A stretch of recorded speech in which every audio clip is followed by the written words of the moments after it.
விழிந்தாரின் வேரல்லர் மன்ற தெளிந்தாரில் தீமை புரிந்து ஒழுகுவார். நல்ல நம்பிக்கையோடு இருக்கக்கூடிய தெரிஞ்சவங்களுடைய மனைவியை ஒருவன் வந்து விரும்பி அவளை தன்னுடையவளாக்கிக் கொள்ளணும்னு நினச்சான்னா அவன் செத்தவனுக்கு சமானம் அப்படின்னு சொல்கிறார். அந்த அளவுக்கு அவனை கீழ்த்தரமாகத்தான் நாம் நினைக்க வேண்டும் அப்படின்னு சொல்கிறார் இந்த குறளில் வள்ளுவர். அதாவது நடைப்பிடம் தான் அவன் அப்படின்னு நாம் புரிஞ்சுக்கணும். இதை புரிஞ்சுக்கிறதுக்கு ஒரு கதையை பார்க்கலாம். குலோத்துங்க பாண்டியன் அப்படிங்கிற ராஜா ஆண்டு கொண்டிருந்த காலத்தில் வடநாட்டிலிருந்து ஒரு வாள் வீரர் வந்து மதுரைக்கு வந்தார். அவர் ரொம்ப வயதானவர். அவர் நல்ல வாழ் பயிற்சி நிறைய உண்டு. அதனால் அவர்கிட்ட எல்லாருமே வந்து கற்றுக்கிட்டாங்க. நிறைய பேர் அவருக்கு சிஷ்யராக இருந்தாங்க. அதில் சித்தன்னு ஒருத்தன் இருந்தான். அந்த சித்தன் வந்து நல்ல வாழ் பயிற்சி கற்றுக்கிட்டதுனால அவன் நல்லா தேறிட்டான் வாழ் பயிற்சி. அதில் அவனுக்கு கொஞ்சம் திமிரும் ஏறி போச்சு. நமக்கு தான் நல்லா வாழை சுழட்ட தெரியுது அப்படின்னு.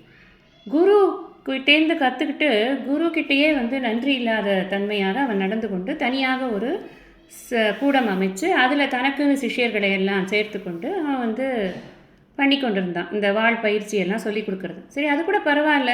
அவன் வந்து தனியாக வளர்கிறதுனால குருவுக்கு என்ன பொறாமையாக வரப்போகிறது அப்படின்னு விட்டுடலாம். ஆனால் அதோடு அவன் நிற்கலை. இந்த குருவுக்கு ஒரு பத்தினி இருந்தாள். அவளை இவன் விரும்ப ஆரம்பித்தான். அவளை எப்படியாவது அவன் வந்து தனக்காக்கிக்கணும் அப்படின்னு நினச்சான். அவள்கிட்ட போய் கண்டபடி பேசி, இப்போ நம்ம சினிமாலெலாம் பார்க்குறோம்ல, ஏதோ பெதற்றுவாங்க. பிடிக்காத ஒரு பெண்ணுக்கிட்ட போய் அவளுக்கு பிடிக்காத விஷயங்களை பேசி அவளை அனாவசியமாக டிஸ்டர்ப் பண்ணுறது, அது மாதிரி இவன் பண்ணிக்கொண்டே இருந்தான். அவளாக என்ன பண்ணுறதுனே அவளுக்கு தெரியல. ரொம்ப பக்தி மத்தி அவள் என்ன பண்ணா அப்படின்னா சிவபெருமானை நினைத்தாள். அப்பா, நீ தான் என்னை காப்பாற்றணும், இப்படி பாடாப்படுத்துகிறானே, நான் என்ன பண்ணுவேன்?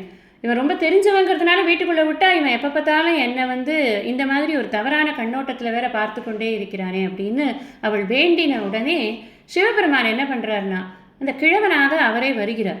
அவர் வந்து அந்த சித்தன் அப்படிங்கிறவன் இருக்கானே அவனை வாளாலேயே வெட்டிவிட்டார்.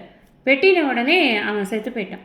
இது வந்து சிவபெருமான் அந்த பெண்ணினுடைய பக்திக்கு இணங்கி அவனை காப்பாற்றிய கதை திருவிளையாடற் புராணத்தில் இருக்குது. ஆனால் இதுலேருந்து நம்ம புரிஞ்சிக்க வேண்டியது என்னென்னா, நல்லா பழகிட்டு அந்த வீட்டுக்கே உண்ட வீட்டுக்கு ரெண்டகம் பண்ணுறதுங்கிறத பண்ணலாமா? தப்பு தானே. அதுக்கு தண்டனை இப்படி தான் கிடைக்கும் அப்படின்னு நம்ம தெரிஞ்சுக்கணும்.